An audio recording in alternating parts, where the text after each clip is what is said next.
आइए, सुनिए, देखिए, समझिए सनातन सत्य। जैसी दृष्टि वैसी सृष्टि, दृष्टि विज्ञान।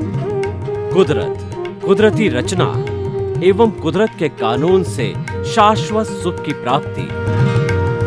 जोधपुर के परम पूज्य महात्मा उपासक प्रोफेसर डॉक्टर सोहन राज तातेड़ के निर्देशन में सनातन सत्य। जैसी दृष्टि वैसी सृष्टि, दृष्टि विज्ञान।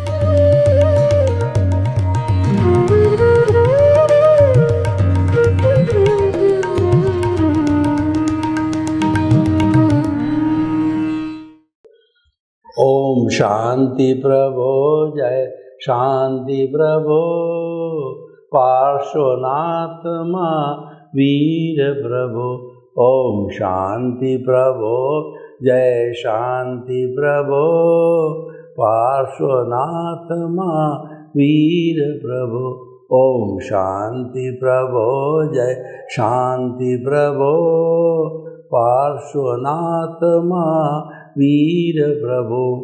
हे मेरे भीतर विराजमान शुद्ध आत्मा भगवान, मुझे ऐसी शक्ति दो, जागृति दो कि मेरा राग द्वेष हर क्षण घटता रहे, समभाव बढ़ता रहे, मेरे मन में किसी के प्रति बुरे भाव नहीं आए, मैं किसी को दोषी नहीं देखूं, मेरे द्वारा किसी को दुख न हो, मैं किसी के प्रति अभिप्राय और ओपिनियन न दूं। हर जन्म में मेरे को मुक्ति के कर्म मिले, हर जन्म में मेरे को ज्ञानी पुरुष मिले, ऐसी शक्ति दो, जागृति दो। भाई और बहनों, मातृशक्ति को नमन। आज का हमारा बहुत सुंदर विषय शिक्षा में भावनात्मक विकास।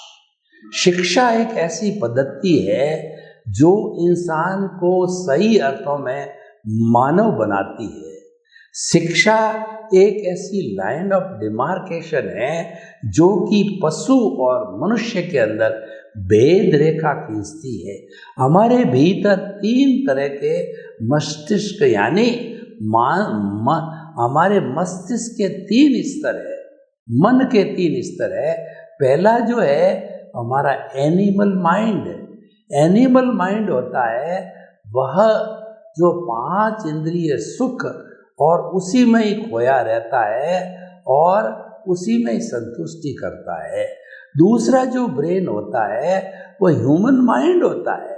ह्यूमन माइंड एनिमल माइंड से सुपर होता है क्योंकि उसके साथ में शिक्षा जुड़ी होती है।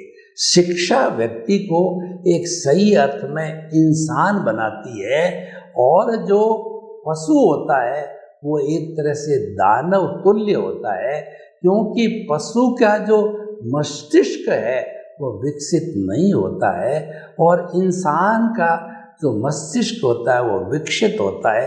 अगर वह उसका सदुपयोग करे तो लोक कल्याण, जगत कल्याण, जय जगत, परोपकार का कार्य कर सकता है।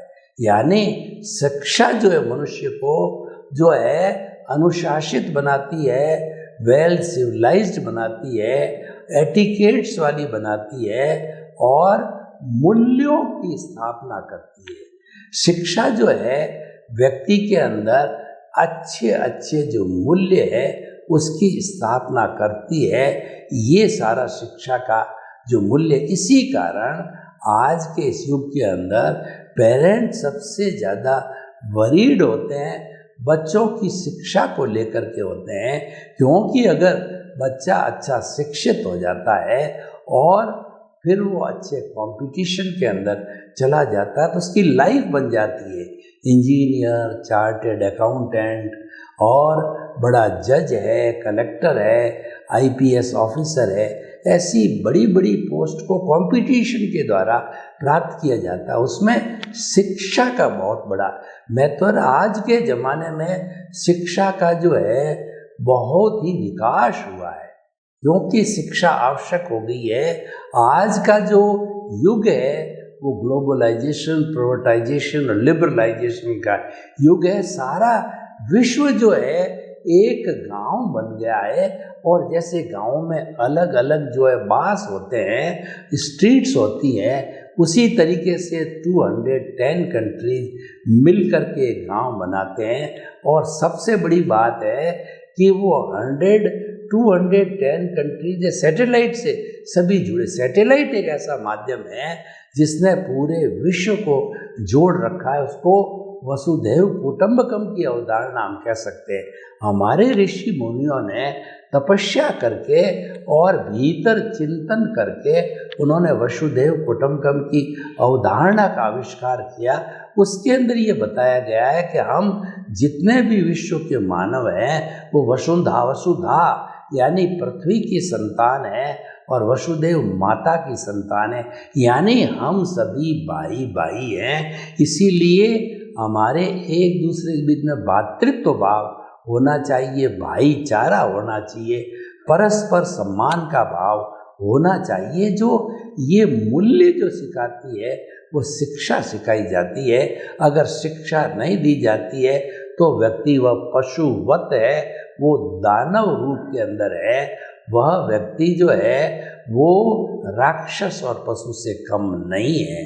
इसीलिए हम शिक्षा के जो मूल्यों को छोड़ नहीं सकते, उनको जो है वो दरकिनार नहीं कर सकते। ऐसा नहीं है कि हम शिक्षा को कोई तवज्जो नहीं, ऐसा हो नहीं सकता है, क्योंकि मनुष्य के जीवन में शिक्षा का एक महत्वपूर्ण स्थान है। और सरकार, हमारी जितनी भी सरकारें आती है, चाहे छोटे से छोटे स्तर पर पंचायत को देखिए, बड़े से बड़े स्तर पर जो हमारी केंद्र सरकार को देखिए, उन्होंने जो है primary education, middle education, secondary education, college, उसके बाद में यूनिवर्सिटी, ये बड़े बड़े संस्थान बनाए हैं। ये बच्चों के अलग से अलग तरह की शिक्षा का डेवलपमेंट करने के लिए बनाए गए हैं। और आजकल पुराने समय में तो जो है 10th या 11th के अंदर जहाँ से कि बच्चा कॉलेज में जाता था, वहाँ पर लिमिटेड जो विषय होते थे, science, mathematics, science, biology, commerce और आर्ट्स, चारों ही ब्रांचें हुआ करती थी। लेकिन अब उस एक एक ब्रांच में हजारों हजारों नई नई टेक्नोलॉजी की नई नई ब्रांच आ गई, यानी शिक्षा वाले के पास में बहुत चॉइस बढ़ गई है।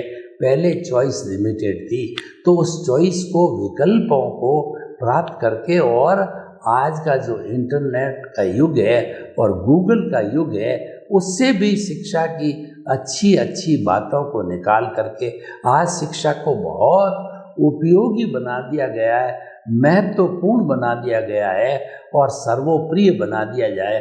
हम शिक्षा के बिना जीवन की परिभाषा भी नहीं कर सकते। और सबसे ज़्यादा पेरेंट्स को चिंता होती है अपने बच्चों की वेल एजुकेशन को लेकर के होती, और वो जायज़ भी है, ये शिक्षा की बात है। लेकिन आज की जो शिक्षा प्रणाली है, उस शिक्षा प्रणाली के अंदर कुछ दोष आ गए। तो आज का हमारा एपिसोड है शिक्षा प्रणाली के गुण दोषों की हम बात करेंगे, और जो कमी आई है उस कमी के अंदर हम किस विकल्प के द्वारा सुधार कर सकते हैं, जो मिसिंग एलिमेंट हुआ है उसको कैसे फुलफिल कर सकते हैं।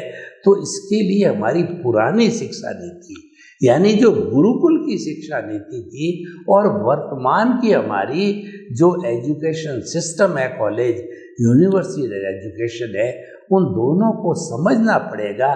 तभी मालूम पड़ेगा कि क्या कमी आई है।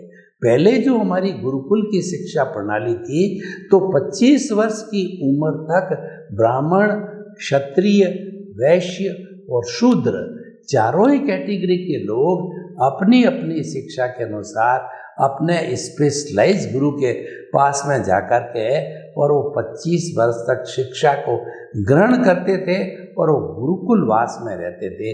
उनके जो गुरुओं के जो गुरुकुल बने हुए थे, वो नदी के किनारे थे और वह प्रकृति की गोद में थे। उनका मैं वर्णन करूं तो गुरुजी की कुटिया है, और उस कुटिया के अंदर सबको परिश्रम करना होता है, उसको झाड़ना, साफ करना, पानी भरना, लकड़ी लाना, भोजन पकाना, सबको पुरुषना और जो जैसा भी घास फूस का जो बिस्तर है वो लगाना, इत्यादि इत्यादि कार्य है स्टूडेंट स्वयं को किया जाता था। आजकल जैसी जो सर्वेंट की प्रथा है वह प्रथा पहले नहीं थी। तो पुराने जमाने का जो गुरुकुलवास था, जो कि प्रकृति की गोद में था, कि कल कल करती हुई नदी बह रही है, प्यू प्यू करके जो हमारे पक्षी बोल रहे हैं, मोर नाच रहे हैं, और खरगोश जैसे पशु है, छोटे मोटे पशु है, वो दहाड़ रहे हैं, चिड़िया चहचहा रही है, और प्रकृति की गोद में चारों तरफ हरियाली हरियाली है, अलग अलग तरह के फूल खिले हुए हैं। अगर मौन रह करके आप उस प्रकृति के दर्शन करो तो वो ईश्वर का दर्शन होता है, उसमें आपको ईश्वर दिखेगा, क्योंकि प्रकृति ईश्वर की बनाई हुई है। वो प्रकृति माँ है, हम सबको जन्म देती है, हमारा भरण पोषण करती है, और हम इसी में पंचभूत का पतला पंचभूत में विलीन होता है। तो ऐसा हमारा था। वहाँ पे स्टूडेंट 25 साल में अपने अपने क्षेत्र की जीविकोपार्जन की शिक्षा को ग्रहण करने के साथ साथ में मानवीय मूल्य सीखता था। वह जो है विनय का गुण सीखता था, वो सम शम और श्रम की संस्कृति सीखता था। सम का मतलब समभाव। समभाव का अर्थ यह है कि आपके साथ हानि हो, लाभ हो, तिरस्कार हो, सम्मान हो, सर्दी हो, गर्मी हो, किसी ने कुछ आपको कह दिया, किसी ने आपकी प्रशंसा कर दी, उसमें कोई भेद नहीं समझा जाए, उसको समभाव एक जैसा समझना, वह सम का मतलब समभाव रखना। दूसरा शम, शंकर वाला शमन करना। किस चीज का समन करना? क्रोध, अहंकार, माया, लोभ को नीचे रखना, क्रोध को बढ़ने नहीं देना, मान को बढ़ने नहीं देना, माया को बढ़ने नहीं देना, लोभ को बढ़ने नहीं देना। और पहले का विद्यार्थी जो शम की संस्कृति को समझता था, उसका बहुत बड़ा भावनात्मक विकास होता था। वह व्यक्ति संतुलित होता था, सबको सबके साथ समान करता था, किसी में अहंकार की भावना नहीं आती थी, और सबको आत्मतुल्यवत समझता था, और हर एक जो है आत्मा के अंदर प्रभु का दर्शन करना था। और तीसरी जो संस्कृति है शम, शम और श्रम, छोटा बड़ा हर कार्य, अपने कपड़े धोने से लेकर के गुरुजी की सेवा करना, गुरुजी के कपड़े धोना, खाना बनाना, पानी लाना इत्यादि सारे सारे काम हैं, वह पहले स्टूडेंट श्रम की रीति से काम करता था, वो स्वयं करता था।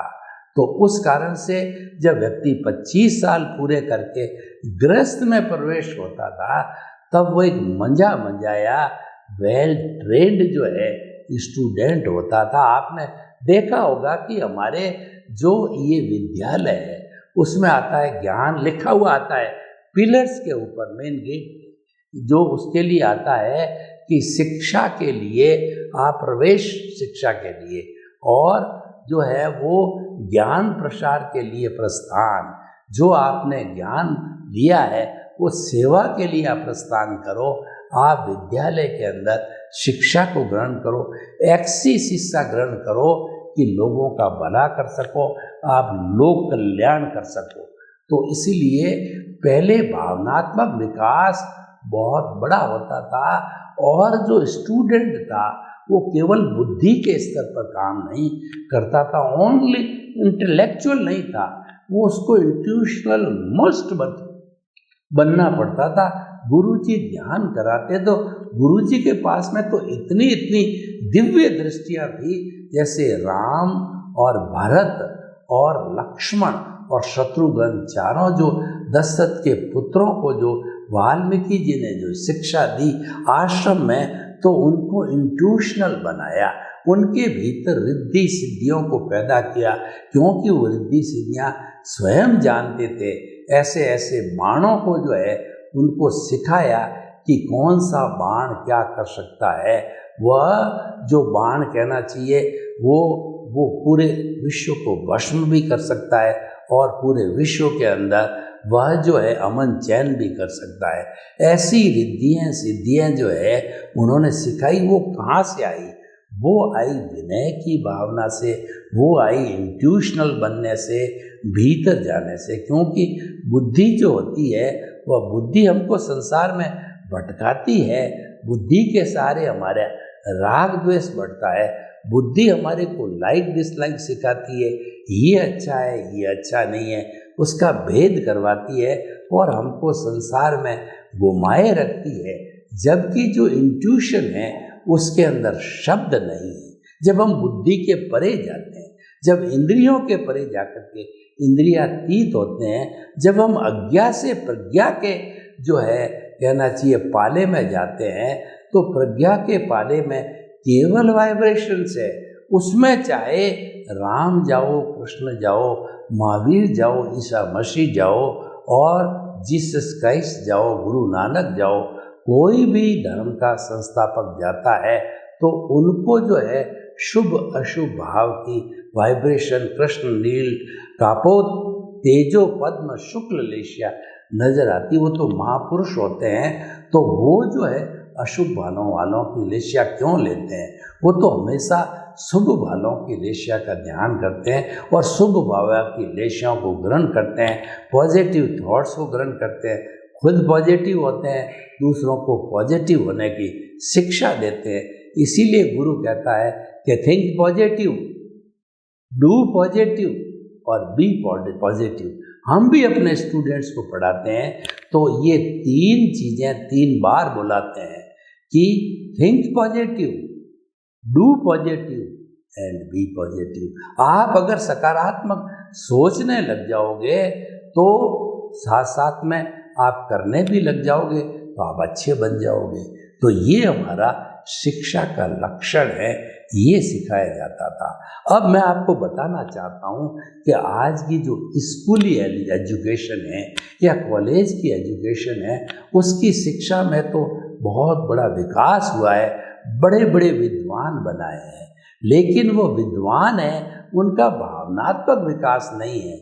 आज ये देखा गया है कि वो पढ़ा लिखा इंजीनियर घूस लेता है और उसके बाद के अंदर जो जज होता है वो घूस लेता है, और जो पढ़े लिखे लोग होते हैं वो लोग किसी का बहन बेटी का रेप करते हैं, वो आतंकवादी बनाते हैं, वो एटीएम तोड़ते हैं और वो हिंसा करते हैं।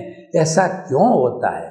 जबकि अगर मान लो उनका इंट्यूशनल पावर बढ़ा हुआ तो ऐसा वो कर ही नहीं सकते। पुराने ज़माने में ये दोष क्यों नहीं थे? कि उसका कारण था कि पुराने ज़माने की शिक्षा के अंदर इंट्यूशनल पावर थी, वो जो इंटेलेक्चुअल पावर वो ज़्यादा महत्व नहीं देते थे। इंट्यूशनल पावर वाला व्यक्ति कभी भी गलत काम नहीं करता है और किसी को दुख नहीं देता है, अहंकार नहीं करता है। लेकिन आज की शिक्षा ने बड़े बड़े विद्वान बनाए हैं, पीएचडी होल्डर, डिलीट होल्डर। तो विद्वान बनने में कोई कमी नहीं है, बहुत बड़े विद्वान बने, लेकिन वो विद्वान अहंकारी बन गए। वो विद्वान जो है जितना परोपकार करना चाहिए, लोगों की भलाई का काम करना चाहिए, भाईचारे का काम करना चाहिए, समान व्यवहार का काम करना चाहिए, वो आज झलकता नहीं है। ये शिक्षा में बहुत बड़ी कमी आई, जिसको हम कहते हैं भावनात्मक विकास की कमी। तो आज की शिक्षा बड़ी है, हम उसमें किसी तरह की भावनात्मक विकास के अलावा कोई कमी नहीं बताते हैं, केवल भावनात्मक विकास है। ये भावनात्मक विकास हमको पुराना जो एजुकेशन सिस्टम है, जो कि हमारा जो है गुरुकुल प्रणाली का था, उसको लेना चाहिए और आज की शिक्षा नीति में जोड़ना चाहिए। वर्तमान की हमारी केंद्रीय सरकार यूजीसी वगैरह, और उन्होंने क्या किया? यही काम किया। उन्होंने जो मिसिंग एलिमेंट भावनात्मक विकास का था, जो कि विकास हमारी शिक्षा प्रणाली में नहीं हो पाया, कुछ न कुछ कारण है, तो उस मिसिंग एलिमेंट को आज की शिक्षा नीति के अंदर जोड़ा गया है।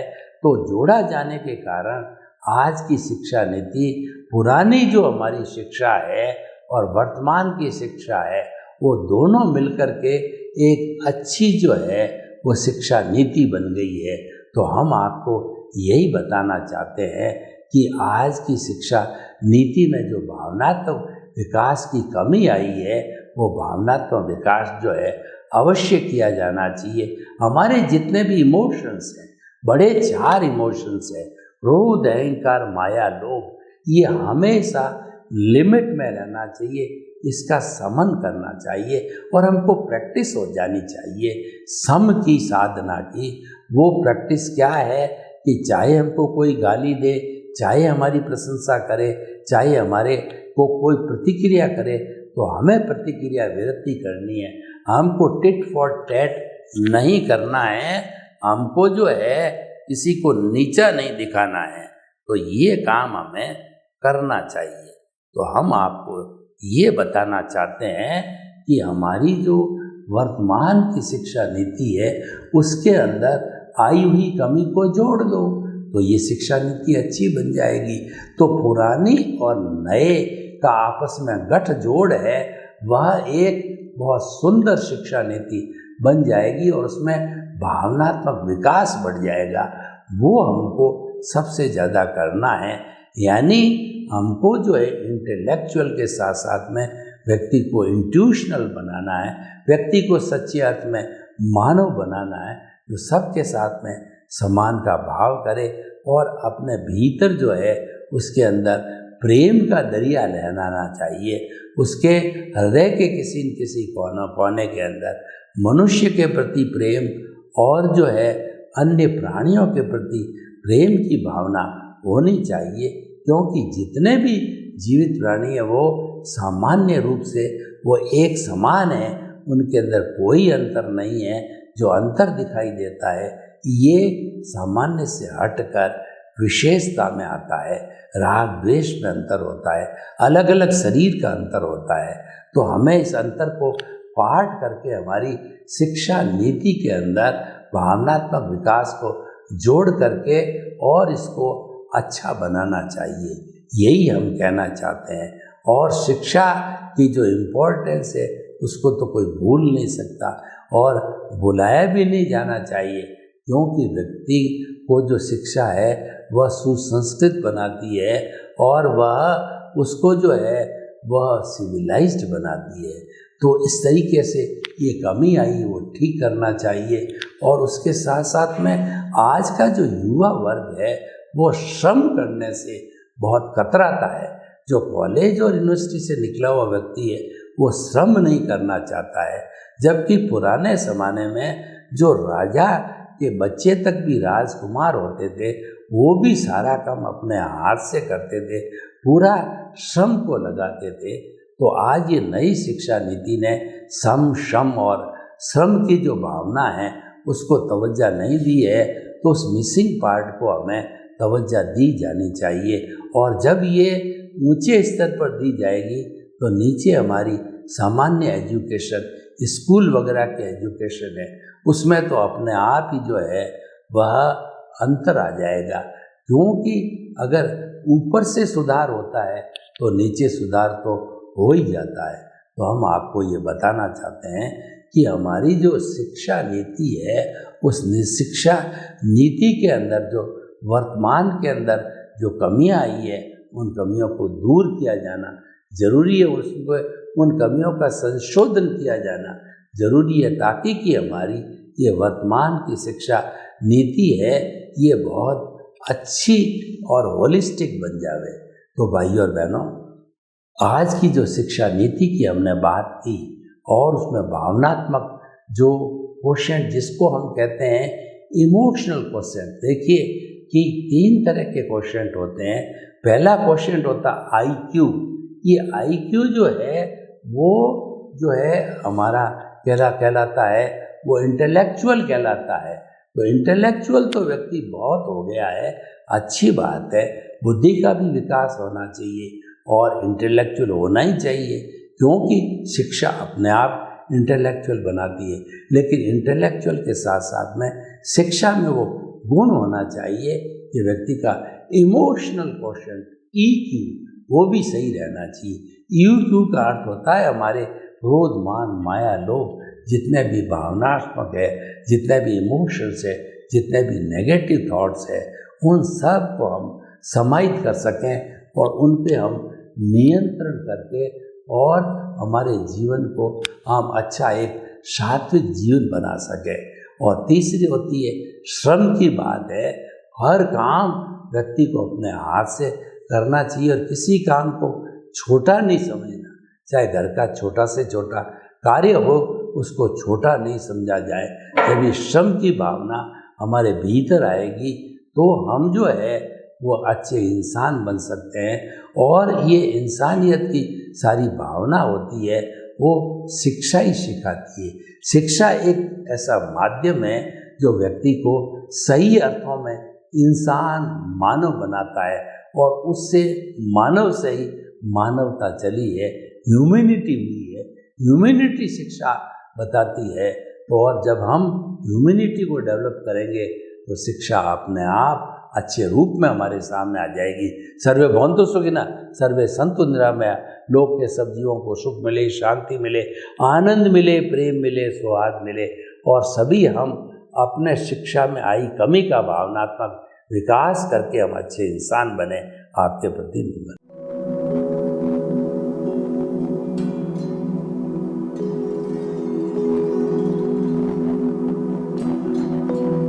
एक ऐसा अंतर्राष्ट्रीय ख्याति प्राप्त मानव जो गुरु प्रेरणा से पिछले 20 वर्षों से वानप्रस्थ जीवन जीते हुए 24 घंटे मानवता की सेवा में संलग्न है। एक ऐसा मानव जो अभी राष्ट्रीय, अंतर्राष्ट्रीय टीवी चैनलों पर 7,500 एपिसोड के माध्यम से सनातन सत्य, आत्मविज्ञान एवं पुनरुत्थान, व्यवहार एवं निश्चय जगत के जीवनोपयोगी विषयों पर हृदय स्पर्शी प्रवचन कर चुका है। उस मानव का नाम है महात्मा उपासक प्रोफेसर डॉक्टर सोहन राज तातेड़। प्रोफेसर तातेड़ द्वारा योग, दर्शन, शिक्षा विषयों पर रचित पीएचडी स्तर के 250 शोध ग्रंथ भारत के 100 प्रतिष्ठित विश्वविद्यालयों में शोधार्थी पढ़ रहे हैं तथा वे सभी शोध ग्रंथ वहां की सेंट्रल लाइब्रेरियों में उपलब्ध हैं। महात्मा सोहन राज ने अभी तक हजारों स्कूलों, कॉलेजों, विश्वविद्यालयों एवं संस्थाओं में सेमिनार, वर्कशॉप, कैंप लगाकर लाखों विद्यार्थियों को योग, दर्शन, शिक्षा का प्रशिक्षण देकर उन्हें सुसंस्कारित किया। डॉक्टर तातेड़ ने भारतीय संस्कृति उत्थान के 4000 से अधिक समसामयिक विषयों पर आर्टिकल लिखकर ऑनलाइन जर्नल, पत्रिकाओं, वेबसाइट्स पर प्रकाशित किया, जिसका उपयोग लाखों पाठक कर रहे हैं। उपासक तातेड़ के 5000 से अधिक आज का सुविचार, आज का शुभ संदेश, आज का मंगल भावना योग आदि चिंतन websites, Twitter, blogger, Facebook, YouTube माध्यमों से लाखों लोग अपना जीवन निर्माण कर रहे हैं। मानवता के मसीहा ऐसे महामानव महात्मा सोहन राज तातेड़ के प्रोफाइल को अभी तक विश्व के 20 लाख दर्शक यूट्यूब पर, 12 लाख गूगल पर एवं लाखों दर्शक फेसबुक, ब्लॉगर, ट्विटर और इंस्टाग्राम पर देख चुके हैं।